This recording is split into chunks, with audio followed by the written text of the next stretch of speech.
I never imagined that a single evening, a single truth revealed at exactly 6 p.m., would turn my entire understanding of life upside down. For years I lived inside a shell I had built for myself, a quiet existence filled with routines, deadlines, and a silence I convinced myself was peace. I worked long hours, came home late, reheated food, scrolled mindlessly, slept, and repeated the cycle until days blended so much that I couldn't distinguish weekdays from weekends. But that day, today, 6 p.m., everything changed because of something I never saw coming. It started with an anonymous message. Be home by 6 p.m. Someone needs to tell you the truth.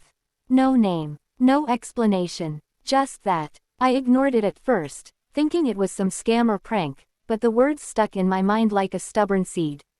All day I felt this strange tension, like fate was tapping its fingers impatiently on my shoulder.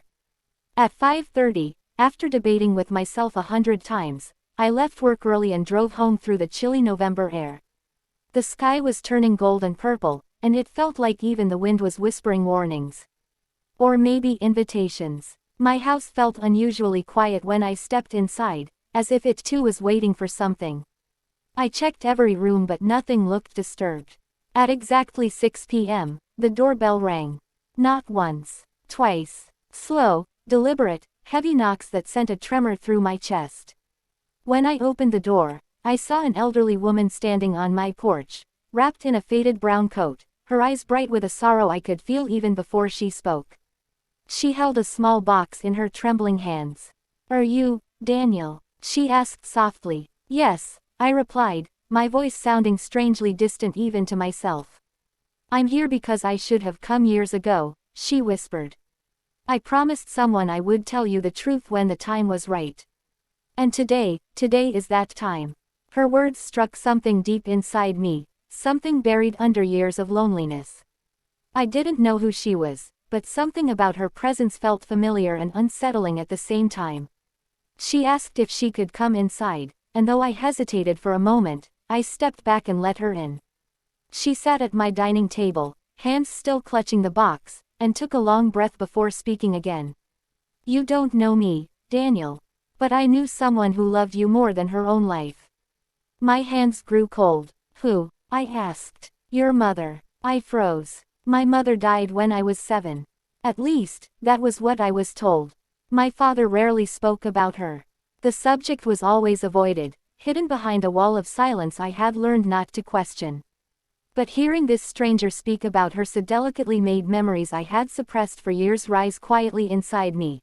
Her laughter, the warmth of her embrace, the gentle way she read bedtime stories. "She didn't die," the woman continued, her voice trembling. "She left, because she wanted to protect you." My heart thudded so loudly I could feel it echoing in my ears.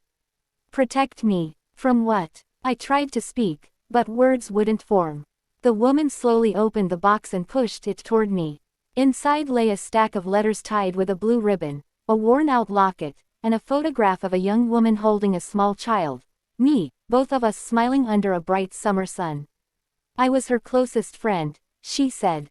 "She asked me to keep these until the day you were strong enough to learn the truth. And though I feared waiting too long, I promised her. I never break promises." My hands shook as I picked up the top letter. My name was written on it in a handwriting I vaguely remembered from birthday cards and lunchbox notes. The moment I recognized the curve of the letters, something inside me cracked open. "I need to tell you everything before you read those," the woman said gently. "Your father, he wasn't the man you believed he was." A cold wave ran down my spine. My father had always been strict, distant, and unpredictable. I spent my childhood tiptoeing around him, avoiding anything that could spark his anger. But he had raised me alone, and though things were hard, I had tried to believe he did the best he could. But now, hearing her hesitation, the uneasiness I had buried for years resurfaced like a ghost. "Your mother left because she discovered things she couldn't let you grow up around," the woman continued. "She wanted to take you with her, but your father threatened her. She knew fighting him would destroy you. So she left, believing she could come back for you when she had a safe place." My breath caught. Everything I thought I knew felt like sand slipping through my fingers.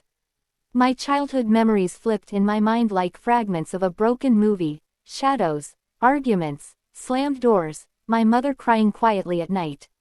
I remembered her disappearing suddenly one morning, my father's harsh words, and being told she was gone forever. The woman's eyes grew misty.